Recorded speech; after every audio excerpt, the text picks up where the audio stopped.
Hello and welcome to Saturday Morning Cartoons, the Collider weekly podcast for all things animation, including reviews and interviews. Coming to you all the way from the hustle and bustle inside of a busy arcade, I'll be your host, Sean Paul Ellis, and joining me from the center of a Hinobi game console, because he's all glitched out, is my co-host, Dave Trumbore. David, how you doing, buddy? I'm doing pretty good, other than this jagged electrical spikes that are coming out of me in this like garish green color. But other than that, I feel fine. Feel ready to smash stuff up. Just do game stuff. Oh, just do game stuff. Just do games. I'm going to go out and do games. Why isn't there just a game called Game Stuff? I mean, aren't most games just game stuff? Yeah. I mean, I didn't want to get that existential, but that is accurate. But you want the actual title, just game stuff. Yeah, just Game Stuff. I feel like if we were to do a Game Stuff, it would be the equivalent of a WarioWare game, where it was just small mini games of people playing games, and you would either just annoy them by walking in front of them or bumping their controller or kind of like throwing popcorn at the back of their head. Could you just like watch them from like the couch and just comment on what they're doing and how everything they're doing is wrong? Yeah, at all times.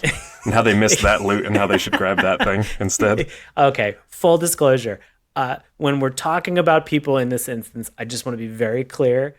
For HR purposes, this is 100%. I'm trashing myself in this, but Same. I sit behind my wife in front of the show, Melanie Harker, whenever she plays Breath of the Wild, and anytime she misses a block or a dodge or shoots a bomb arrow, I do like one of two or three different things where I just go, or I follow up with a, or if she's shooting like her 15 millionth bomb arrow, I go, in this economy.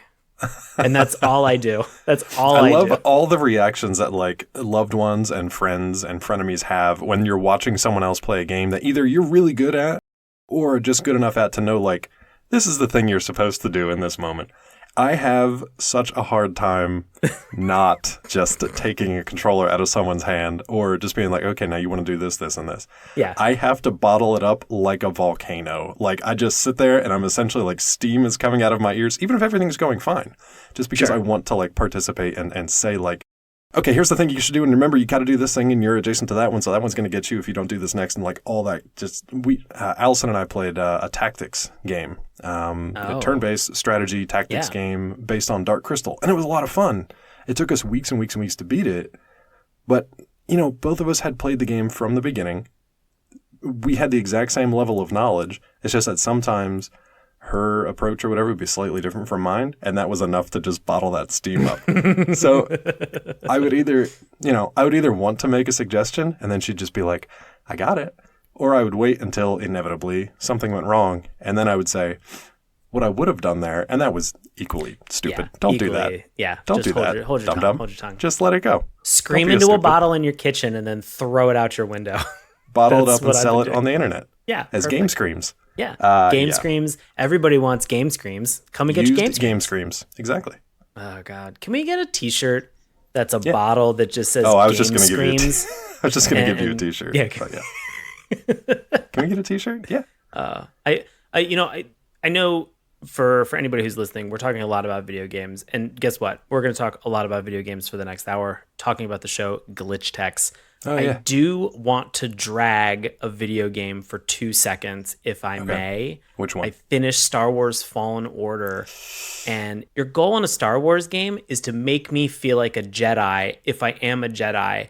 And when you have poor controls in terms of how long it takes from the time I hit a button to blocking something, and it throws me off, and I get hit by another purge trooper and thrown over the side of a cliff, I'm going to be frustrated. That was a very specific scenario, but I would imagine it happened a number of times. It happened all the time. And then at some point you get so powerful that it doesn't even matter anymore. You can just blow through everybody that's in the game, which makes the game tolerable and a lot more fun until the very end when you have to fight somebody and it introduces like a sudden mechanic that you haven't. Yes, a person with a breathing problem.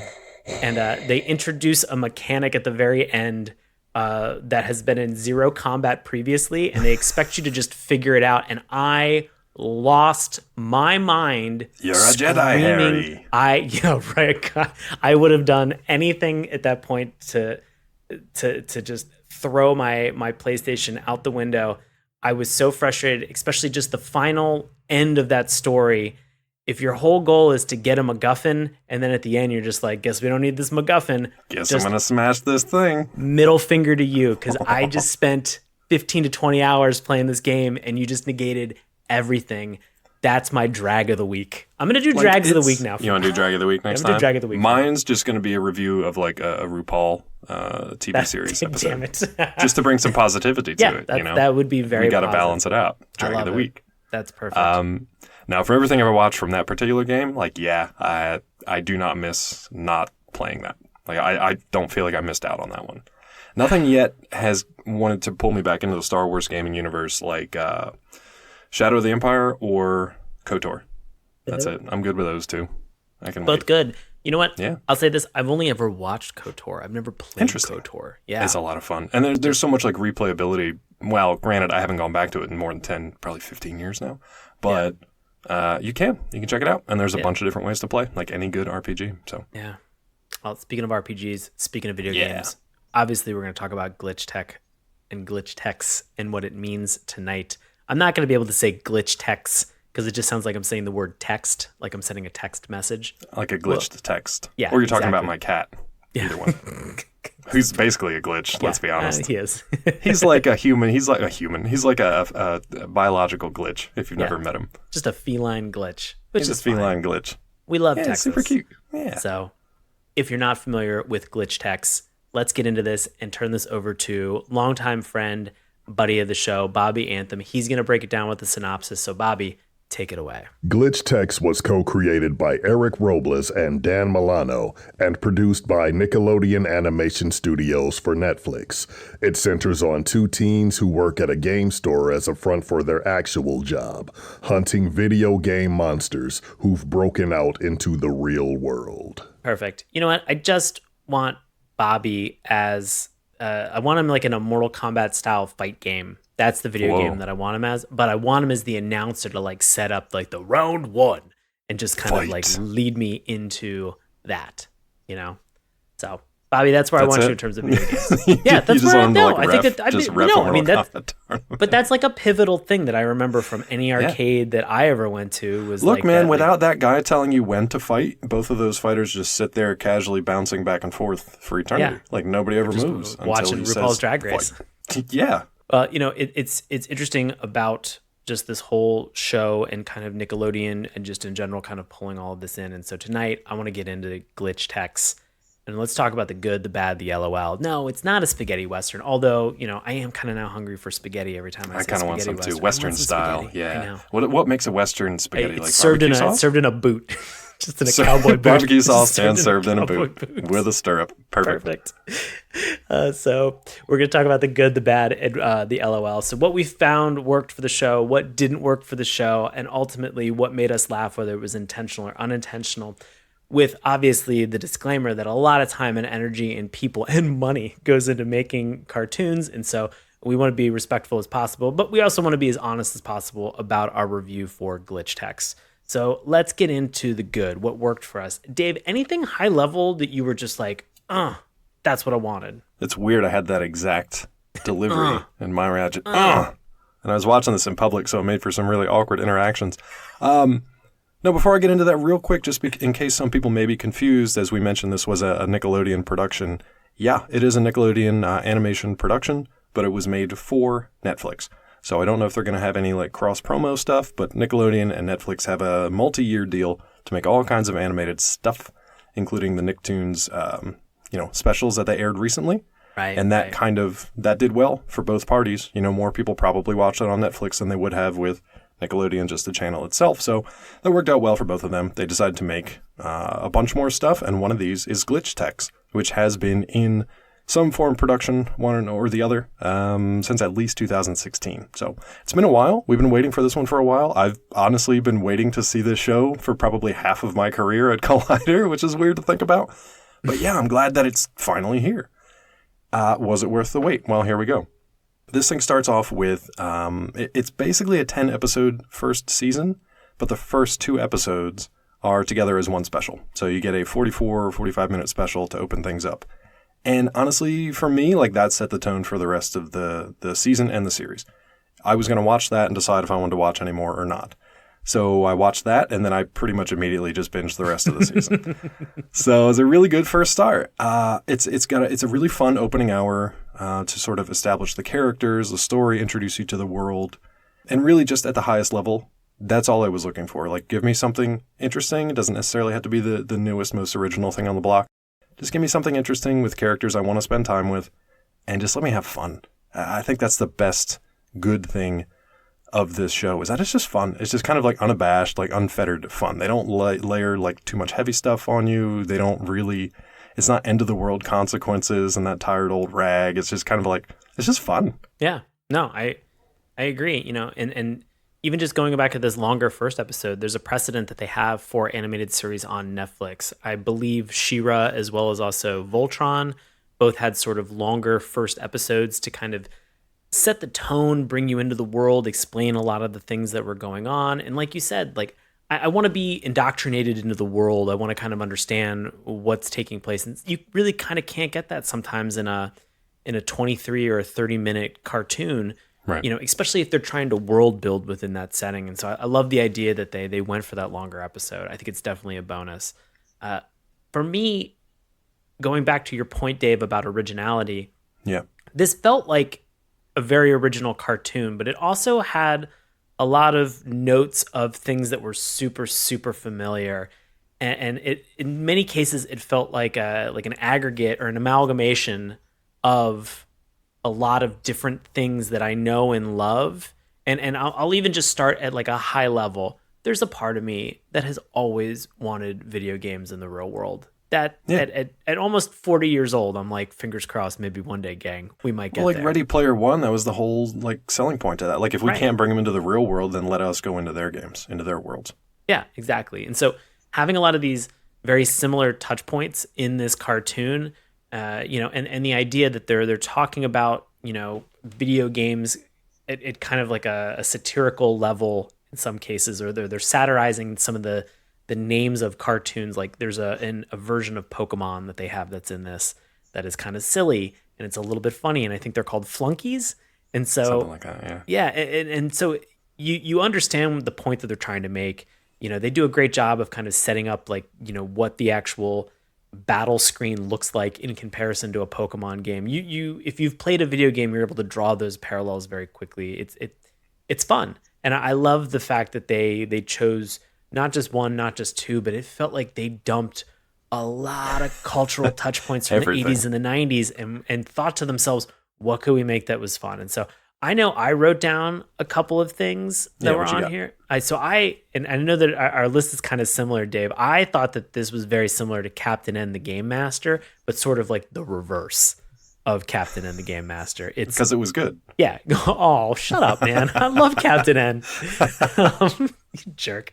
There was Men in Black elements, and there was definitely Ghostbuster elements that were, specific to this. And then just the entire idea of what Dave had mentioned about sort of the fun aspect of it. In a lot of cases, when you find a fun video game, there's this concept or idea of grinding, where you different game, different world, different setting, and you're doing maybe sometimes repetitive motions, but occasionally you're getting upgrades, you're getting fun things. There's a lot of this that is inherent, that is innate to this world and this idea that they've built with glitch text. And so to suddenly see a fun power up or a new item or something that's intriguing and fun and different, suddenly you're like, like I'm on board. I want to watch more of this. So I think there's a couple things for me that like kind of stood out. I think we're getting to the point now, we're kind of in it, right? There's been a lot of nostalgic properties over the last, say, decade or so that, were part of our childhood experiences, part of our growing up. I think any creatives, any showrunners, they're kind of in that like mid-20s to mid-40s range. They're kind of in our nostalgic sweet spot. Like, we get all the stuff that you guys are doing. We went through it. We lived through it right alongside with you, or we came to it later or whatever. Right. We're in that like sweet spot where everything is kind of made for us, even if this, this show, which is made for kids, isn't specifically targeted at our age demo. It is targeted at our nostalgia demo. So everything that you'll see in here has callbacks and touchstones from earlier stuff. Obviously, the stuff Sean mentioned, like Ghostbusters, Men in Black, become very apparent as you watch the show. essentially, like Bobby kind of teased it in his synopsis. Essentially, it's these kids who work at a electronics store, but their actual job, kind of like the Ghostbusters, is to go out and sort of police or catch these glitches that pop up in the universe, either in the game console itself or in different games or just anywhere else out in the world. Right. And because they can happen in like any game or any console, they can also happen in any genre. So the really fun and smart thing about glitch techs, you can have an adventure episode. You can have a scary, spooky, horror-themed episode. You can have an RPG-themed. Any game that's ever been made, you can have an episode that's kind of based on that. A couple other touchstones for me that are a little more obscure. One we've definitely talked about on this show was Reboot. Right. That was essentially like, all the characters lived inside of the computer. They were computer programs, but their job was to essentially like nullify glitches and stuff that came up and to play against the user as NPCs. But another one that's probably a little more obscure is VR Troopers. Do you remember that one? Oh, yeah, I remember VR Troopers. So that, if you guys don't remember, was a tokusatsu series, essentially like live action stunt guys in suits just smashing into each other. Think Power Rangers, essentially. Right. But this one focused on a kid who had a power suit, but he would like shrink down and go inside his vintage, 92 computer and fight computer viruses.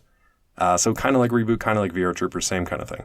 For my money, I would love to see a tokusatsu resurgence. I would love to see more shows than just Power Rangers come back and like actually be made fresh and new and actually do something with it. But that's a digression. That's off to the side.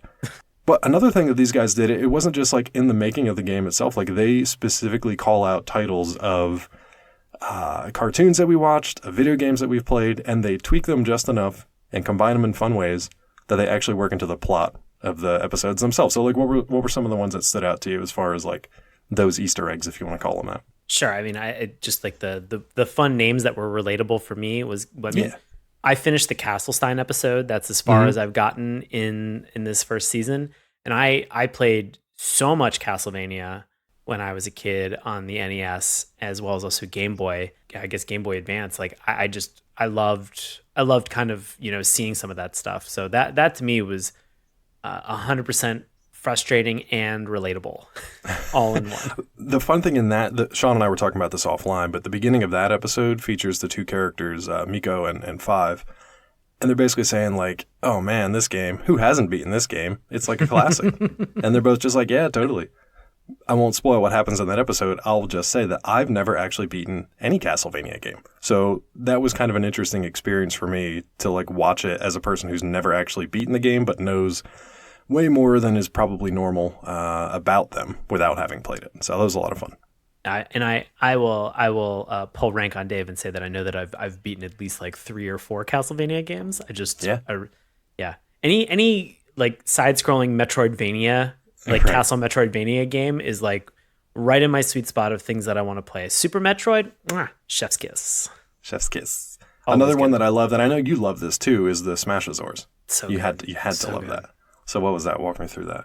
No, it's the idea that there is this arcade game called Smashosaurs, and it's these like bipedal, dinosaurs that they have.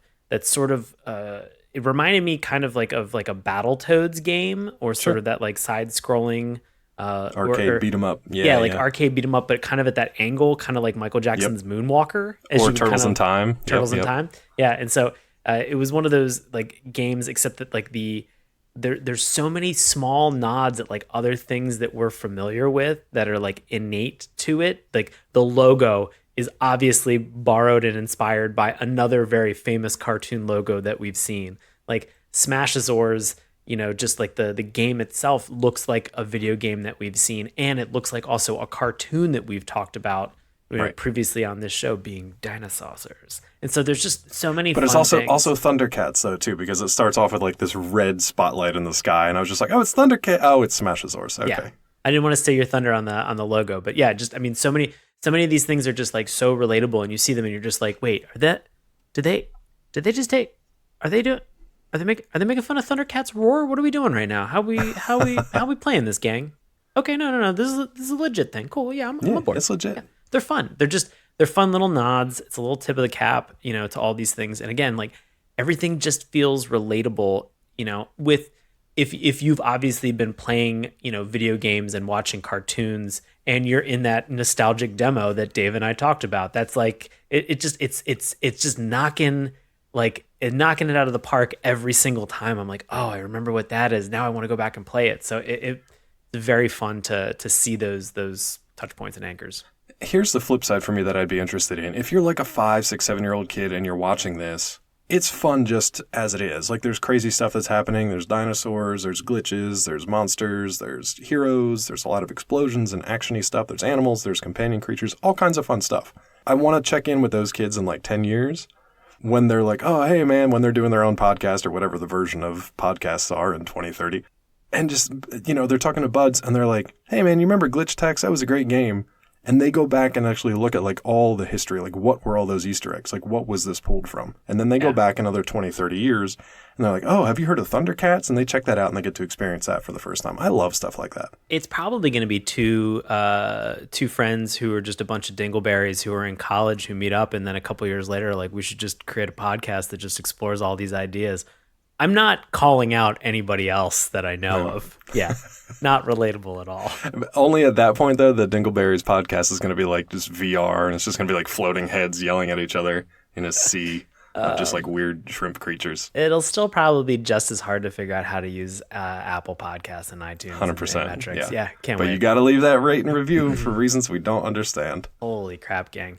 I will say, the funny thing you said about like a couple kids watching this and then sort of going back, the thing that's nice about this is that I'd be very curious to watch and hear from kids in a couple years as they've been watching this show, either in real time or kind of after the fact, to sort of understand the fact that there is a great amount of diversity in this game. And so, for the kids that are watching Nickelodeon that are checking this out, I'm kind of curious to understand, like, did that resonate for them? Did that matter for them? And we only bring this up when we talk about this, that if you go and you watch a majority of 80s and 90s cartoons, man, there are a lot of Caucasian people. Like a lot of us walking there are around. a lot of us. And, I don't want to say that it was because of the times, but again, like, I don't need to defend these people in any way, shape, or form, because I obviously benefited from watching it because I was like, oh, hey, look, there's another white person. But at the same time, I wasn't the one in the writer's room.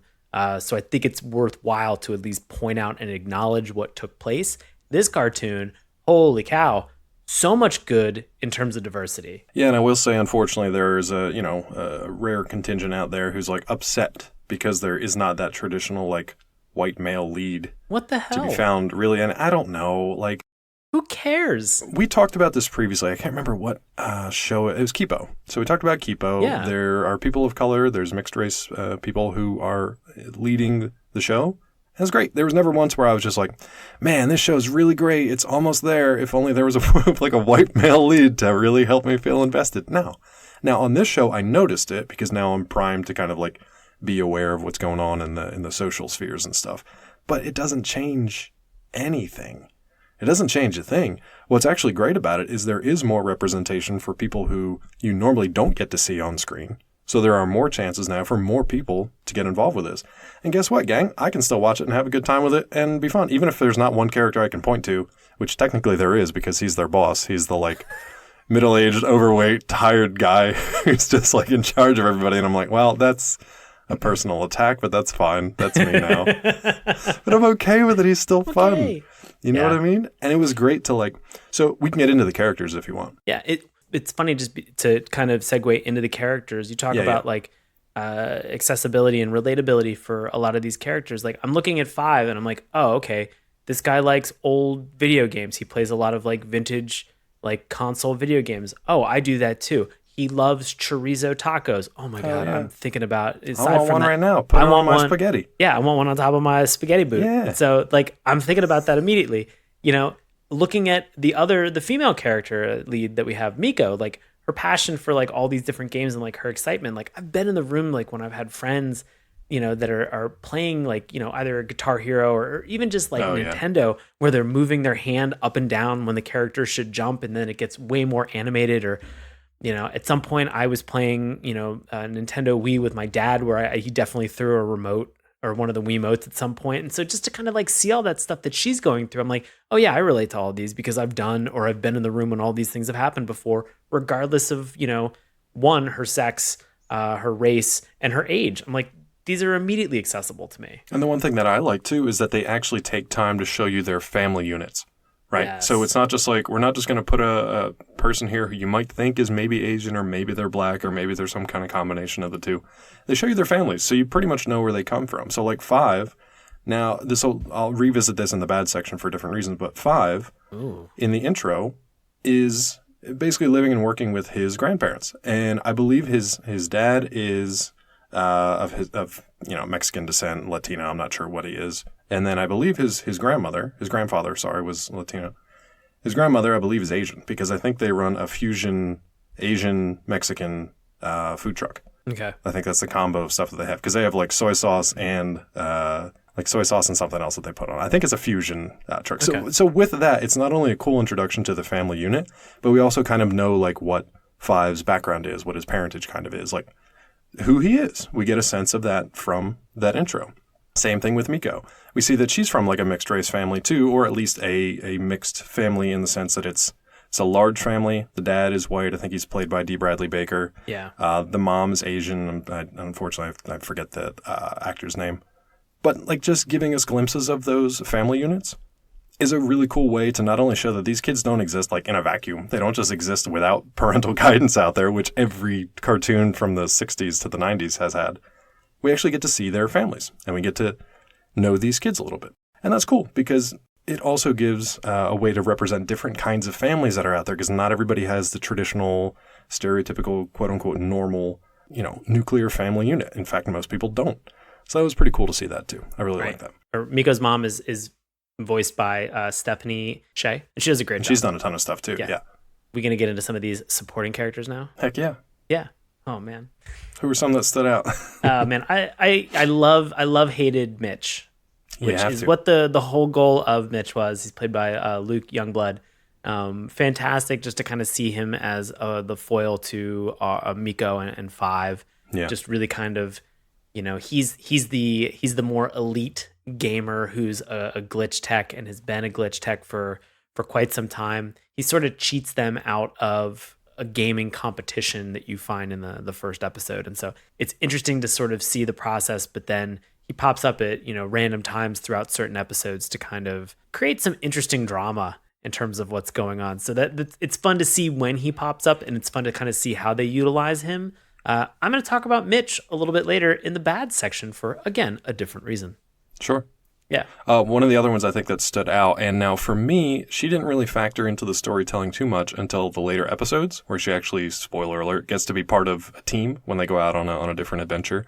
Okay. Real quick, as an aside, the other important thing to mention is that these glitch techs aren't just our two heroes. It's not just High Five and Miko with Mitch hanging around. There's a bunch of these kids. It would basically be like if you went to a Best Buy and every single one of them there was also part of a team that went out and battled like glitches in their off time. There's a lot of them around. So they all kind of like splinter off into different groups and different teams. That being said, I believe it's Zahra. I think that's the Muslim girl who wears a hijab. Yeah. Voiced by Zehra Fazal. She shows up in the very first episode, the hour-long special, but you don't really get to meet her. She just kind of like, she introduces herself, you see her, and then she's kind of like a background character for the rest of that episode. She doesn't really pop up again until a few episodes down the road, but the fact that they include the character, the fact that they work her into the story later on and she has like a part to play was pretty cool. It's something you rarely get to see is a cartoon character wearing what's very obvious in our world, physical representation of a culture or a religion. It was pretty cool. Right. Yeah. Something you don't get to see. No, I think it's great that they include something like that. And I mean, look, if you can't think that games are only played by white dudes, I mean, come on, let's get past this. Believe me, if I play an online game, I'm yelled at by 12-year-olds in all kinds of languages from all over the world. So I know that a ton of different people play these games. How's that going with Anthem? Well, nobody plays Anthem anymore, so that's the... So not well. Not great. Happy anniversary, Anthem. You just had it, and it wasn't good. Oh, God. We talked a little bit about sort of some of the upgrades, and we've been talking about sort of some of the like companions or secondary supporting characters. Yeah. There are two that we have that I think are really super fun that are noteworthy, which is we have BITT, who is sort of like this floating head AI BITT's awesome. Yeah, that kind of reminded me of sort of a combination of like Eva from WALL-E, the Disney Pixar WALL-E, but with a lot more personality and just kind of like silly characteristics in terms of what was accessible. No, that's not a knock against Disney Pixar. I love that movie. I will never not love that movie. But this is just like, it's one of those things where it's like you're suddenly seeing like a very silly kind of AI, and you're introduced in the beginning, and my love for BITT was cemented during the second episode when you actually have to do the tutorial to be a glitch tech, and just to kind of see how he's interacting, and he's supportive, and he's a lot of fun, but he's also kind of like a mess sometimes and kind of crazy. Oh, yeah. So BITT is voiced by co-creator Dan Milano, but BITT also reminds me of Baymax from Big Hero 6. And also BMO from Adventure Time. It's this weird kind of in-between of like a very, very helpful and positive sort of like sentient AI, but also kind of a mess sometimes. So it's like they had a lot of fun with that. And I'll talk about that in the LOLs, as BITT's one of my favorite characters. Right. But there are other companions out there. Right. We also have another companion that is unlocked later in one of the episodes, which is called Ally, which is, again, just to kind of go in terms of video game culture and things that like are noteworthy. It's a chocobo. It's Chocobo from Final Fantasy. 100%. 100% a Chocobo. It's like, Chocobo from the Final Fantasy VII Remake, coming out in stores soon. Coming out, I feel like it's been delayed enough where I'm not holding my breath anymore. Look, man, they're releasing it in parts, and that's my only gripe with it right now. Are you serious? Oh, yeah, they're releasing it in parts. So the first part is basically maybe going to get you to when you leave Midgar. So like you beat the Midgar Zolom and then end disc. Please insert $60 for part 2. Is that really the world that we're living in again? From what we hear, yeah. And well, but you can watch more glitch techs in the meantime. Yeah, I think in the meantime, I'm just going to focus on Last of Us Part 2 when it comes out. You probably should. That's my goal. I'll be playing RE3. Yeah. Oh yeah, there you go, Nemesis. Yeah. So there's a lot of fun things just in terms of seeing like a chocobo suddenly pop up on screen, and it's a fun introduction about how they bring Ally into the world and like how they get to keep the bird. And I will say, because I got to watch some more episodes than Sean, which is a perk of the job, keep an eye on Ally, because there's a really cool episode that pops up later on featuring that character and how they it's kind of Pokemon-esque and how they deal with it. But you also get another companion by the name of Alpha, who I won't say anymore, because that's a really fun reveal. And I was glad that they factored things like that in, because that's some of the most fun in gaming, is being able to have a companion with you, or to like raise a creature or find, these things out in the world that you're not sure what to do with them. And then all of a sudden they're your like best allies. It's pretty cool. Who doesn't want a little Tamagotchi in a game? 100%. I have a Tamagotchi in real life, but it's just a sourdough bread starter. It's a biological Tamagotchi. It's a biological Tamagotchi. I love it. Bayagachi. Bayagachi. I'll say I have like one more positive that I enjoyed about the show, and I think it might kind of lead a little bit into maybe one of your bads. So interesting. You want me to knock out, because I have another. Yeah. So I was going to ask if you have one more. I think you have one more thing that you did enjoy. Well, yours is kind of story focused, so I think these are kind of the same. For my good, I really liked a lot of what they did with the story, as far as the specific, very episodic tales that they kind of tackled. So most of them was like a glitch of the week kind of thing, right? If this was a weekly cartoon, like, a Saturday morning cartoon would be, the glitch of the week kind of thing is cool, because each glitch is tied to a specific video game, and that's kind of your A plot. The kids go after the glitch and put it in the tank, and day's done, problem solved. But the B story is more interesting to me, because that's kind of like the relationship stuff between the friends, between the family members. You get a bunch of things like Miko, who's trying to live up to her mother's expectations, and how well or not that works out. You get Five, in a really touching story that kind of hit me personally. He has this kind of fractured friendship with a friend of his from childhood that they haven't seen in years. And to me, that automatically took me back to my childhood of like, friends I had that moved away or moved back to wherever they came from originally or whatever. I never moved. Everybody else did, which always kind of sucked. But so I was like the Casino. That's the kid's name is Casino in this one. I was the one that was kind of always just like, well, okay, I guess I'll see you later. So that was a really tough episode, but like in a good way for me. It was really good.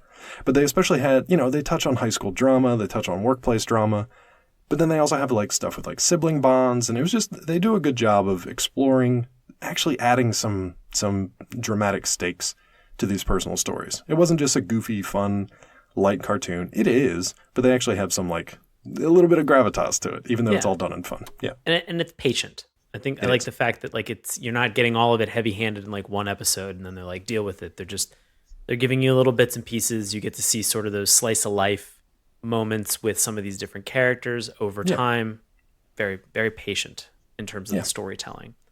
I will say I really liked the art style for this show. I think that there were a lot of times where there were different styles of art that they incorporated. But for the most part, I feel like watching Miko and High Five, it felt like watching a video game version of a Gorillaz music video. And I was kind of on board with that. I think I'm more on the fence. Like, I like the character designs. This is where we start to slide into the not so great. Let's get into it. Yeah. I think for me, I like the character designs. They're relatively simple. Some of the characters as they show up have more. I was watching it and trying to decide like how I wanted to describe them. Relatively simple in terms of animation. Like they have very few kind of like moving parts that you have to adjust for animation. But then sometimes more detailed costumes than other times. So I mean, it's kind of balanced that way.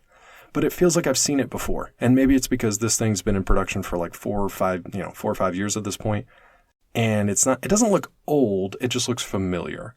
So when we watch The Last Kids on Earth, this character animation feels very similar to that for me. It also, the backgrounds didn't pop out as much in glitch text as they did in Last Kids on Earth for me. They were both fairly simplistic, but because the ones in glitch text are more just kind of like a 2D artwork in the background, it doesn't really pop. Like nothing about the setting really stood out or was super memorable. When they go into the video game worlds, that's a little different because they're now designing like full-on like 3D worlds in different spaces. So especially like the Castlestein episode was great for establishing that. And they have fun playing with, a 2D versus a 3D versus a first-person shooter or a VR. They have a lot of fun with that. Yeah. But for the most part, that when they're outside and just like walking around this nondescript town, wherever they're supposed to be, it didn't feel alive. Okay. All right. I get that. I'll jump back to kind of the point that we were making sort of about the non sequiturs. Yeah. In terms of the episodes, this kind of played into like a larger idea for me, and maybe because I'm only halfway through the season, but I'm curious about what, like, is there a larger villain or plot that's at play? I'm fine if this is just going to be non sequiturs, because honestly, I would still watch it. I have no problem with that. But I feel like with sort of the patient nature of the storytelling, that we're missing a moment to kind of be able to say, like, is there a big bad? Is there a reason that, these Hinobi video game consoles are evidently made in such an unstable fashion that anywhere that they're being sold, they just kind of break open and a glitch gets into the world? One, that's a real shame, because let's be very clear, game consoles are expensive. Video games themselves are expensive. Handheld consoles also super expensive. So to have one of those kind of break and then have to go like patch everything up and fix it, and not just break, but like like fissure, like they just like crack open, and then they destroy your house, which causes the glitch text to have to rewind time, which can't be cheap. To erase your memory and rewind time, that can't be cheap. That tech has to be pretty expensive. And so there's the part of me that's just kind of like, I wonder, like, are we ever going to find out more about, like Hinobi, the company, and like the business practices that they're doing about putting these games together, or sort of like the ethical conundrum of making a game and putting something out, or software in general that they know is going to ultimately break? I'm kind of curious to hear and learn more about what that direction is going to be. We just didn't get it yet in the episodes that I've watched. Yeah, so a couple things. In all, essentially 10 of these episodes, we don't really get that. That was one of my knocks, too. There's no kind of like overarching story. Everything's very episodic. So each individual tale kind of like exists in its own world, doesn't really build upon itself from episode to episode. And that's fine. It just lacks that little extra something.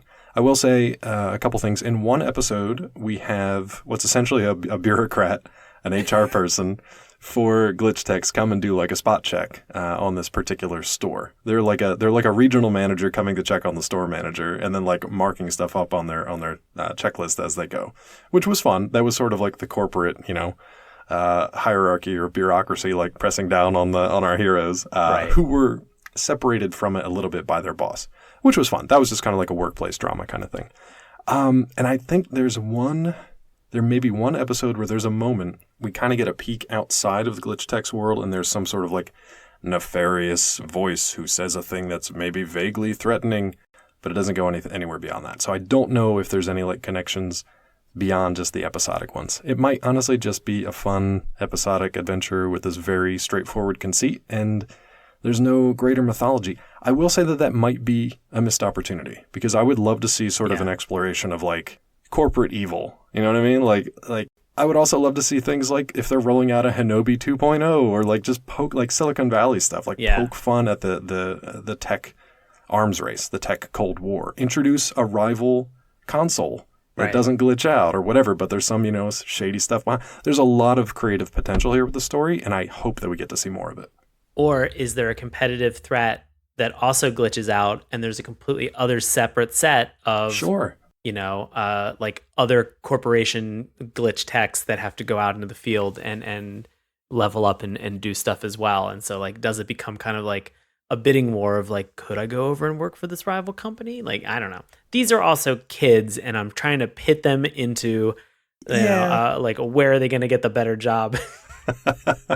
Go get that better job, kids. Yeah, get that better job. You don't need a side hustle. You need a better job. Eric and Dan, if you're still listening by this point, Sean and I are available to help knock ideas around. We've probably seen as many cartoons as you have and played as many games as you have, so we're right there with you. We're on board. If that's a discussion point, like, I'm on board to help out. I want to do that. This 100%.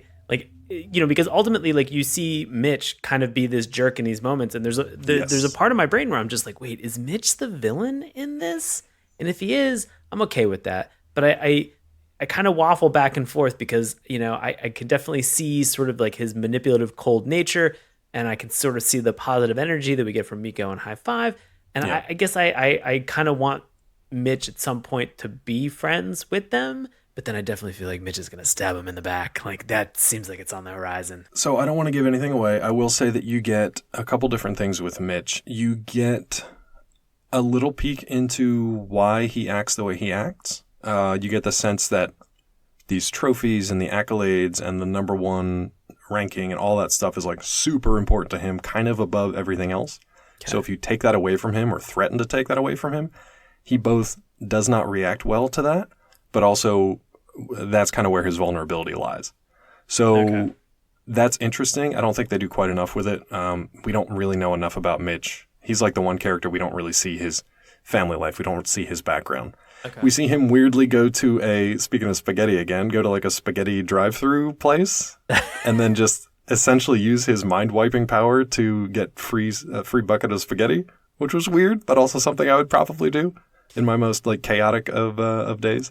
I will say, if you are into that, in Italy, they do actually have it's sort of it's like takeout things where it's like a takeout container, and it's like noodles and like a little like Chinese food takeout.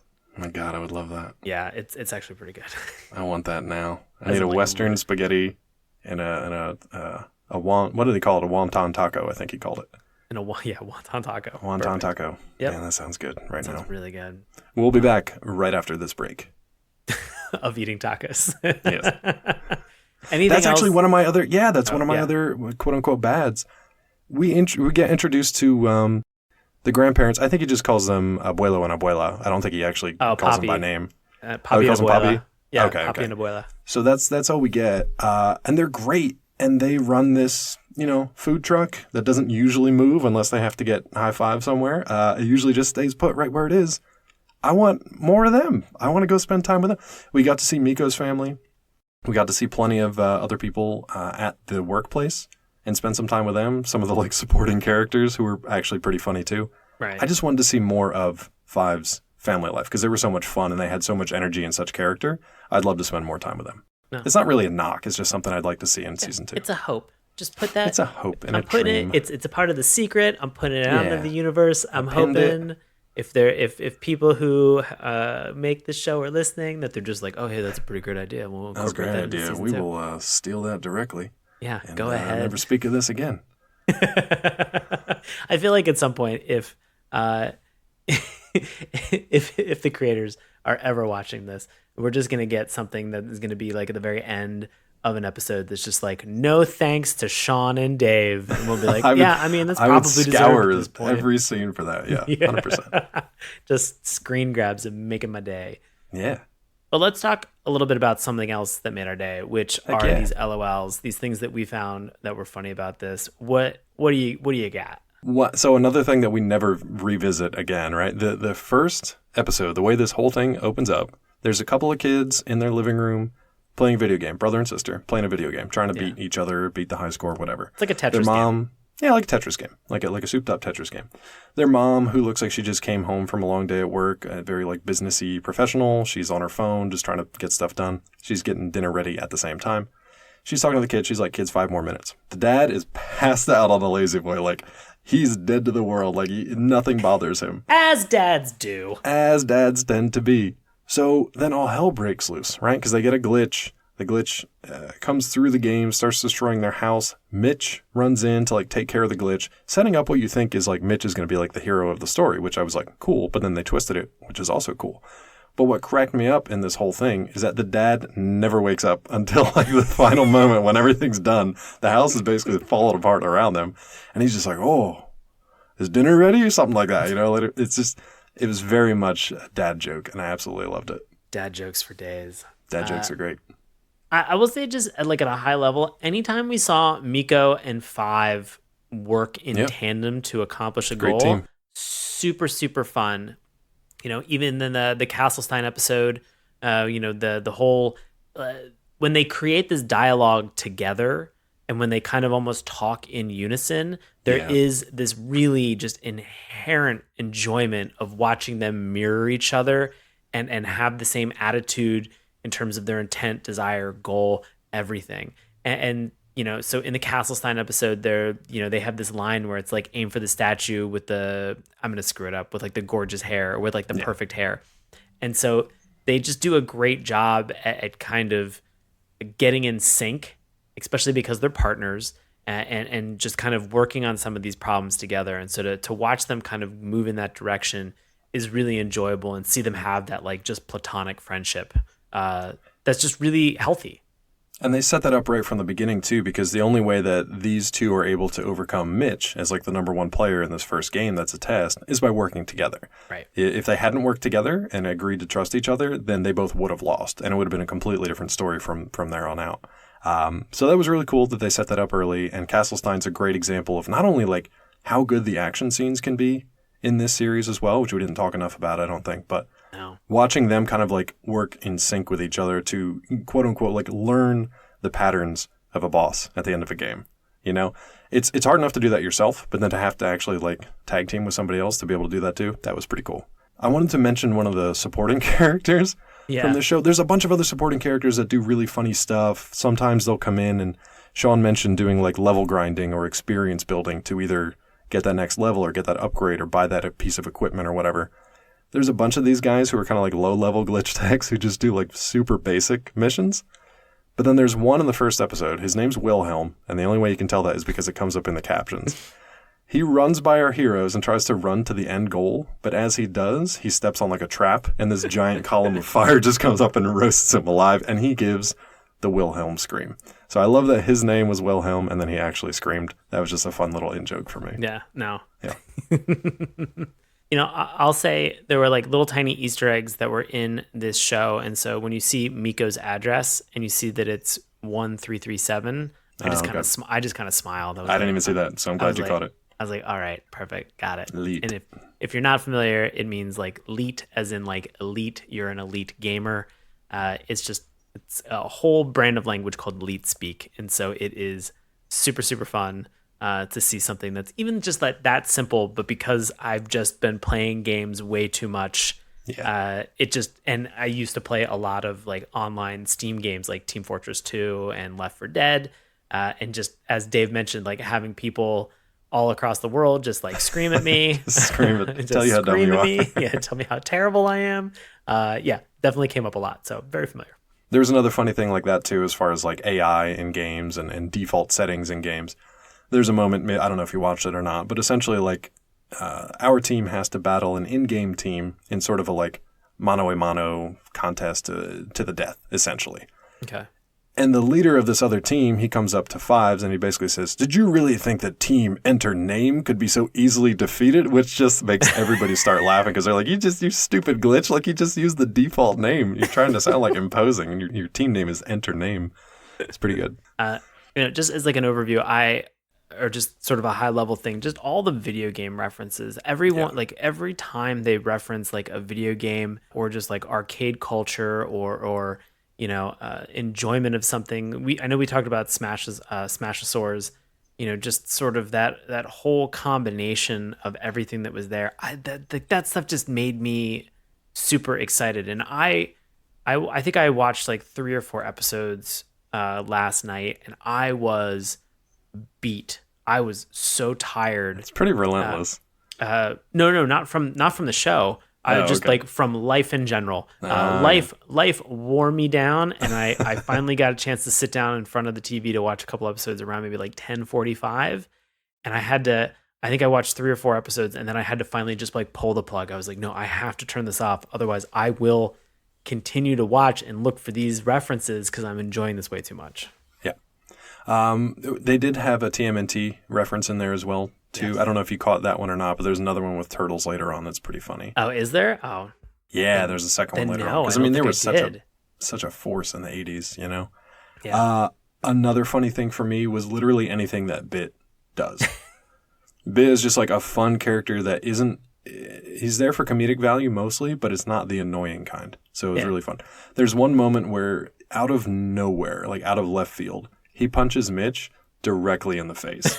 And it's so out of nowhere that it was amazing. But then there was a reason that he did it too. He basically takes like this little syringe vial sample and then immediately analyzes it. And it's just like, Mitch has the nano flu. And I was kind of like, that's hilarious. But then also the timing, not so great. But that's what led to Mitch being kind of like sidelined for that particular episode. So it was hilarious. It came out of nowhere. I love the random stuff. And then to actually fold it into the story was even better.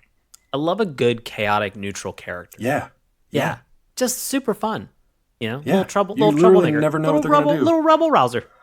Little robot troublemaker. Love it. Little robot troublemaker. He will punch you in the face, but then he will diagnose what's wrong with you. So it's kind of nice.